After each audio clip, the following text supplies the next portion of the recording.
Welcome to బీజీఎన్ Telugu. ఎర్ర సముద్రంలో మరో వాణిజ్య నౌకపై దాడి జరిగింది. గాజాపై ఇజ్రాయెల్ దాడుల నేపథ్యంలో హమాస్కు మద్దతుగా ఎర్ర సముద్రంలో వాణిజ్య నౌకలే లక్ష్యంగా వరుస దాడులకు పాల్పడుతున్న హౌతీ తిరుగుబాటుదారులు తాజాగా మరో నౌకపై దాడి చేశారు.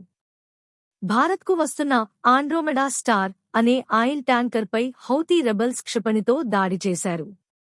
ఈ విషయాన్ని హౌతీ తిరుగుబాటుదారులే ప్రకటించారు. పనామా జెండా ఉన్న నౌకపై దాడి చేసినట్లు హౌతీ ప్రతినిధి యాహ్యా సరియా తెలిపారు. ఈ దాడిలో నౌకకు నష్టం వాటిల్లినట్లు బ్రిటిష్ సముద్ర భద్రతా సంస్థ ఆంబ్రే తెలిపింది. ఈ నౌక రష్యాలోని ప్రిమోర్క్ నుంచి గుజరాత్లోని వడినార్కు వెళ్తుండగా దాడి జరిగినట్లు ఆంబ్రే తెలిపింది. మరోవైపు గాజాలోని రఫాపై దాడికి ఇజ్రాయెల్ సిద్ధమవుతుందన్న వార్తల నేపథ్యంలో కాల్పుల విరమణ చర్చలు ఊపందుకున్నాయి. తాజాగా ఇజ్రాయెల్ తమకు ఓ ప్రతిపాదన పంపినట్లు హమాస్ తెలిపింది. దీన్ని తాము పరిశీలిస్తున్నామని, త్వరలోనే స్పందన తెలుపుతామని శనివారం పేర్కొంది.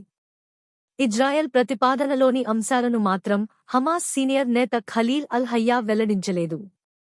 ఏప్రిల్ 13న ఈజిప్టులో జరిగిన చర్చల్లో 40 మంది ఇజ్రాయెలీ బందీల విడుదల, ఇందుకు ప్రతిగా వందలాది మంది పాలస్తీనియన్ ఖైదీలను విడిచిపెట్టే అంశం తెరపైకి వచ్చింది. తాజా ప్రతిపాదనలో బందీల సంఖ్య 33కి తగ్గిందన్న వార్తలు వస్తున్నాయి.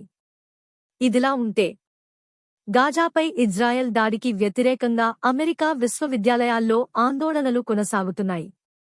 విద్యార్థులకు సంఘీభావంగా ప్రొఫెసర్లు ర్యాలీల్లో పాల్గొంటున్నారు.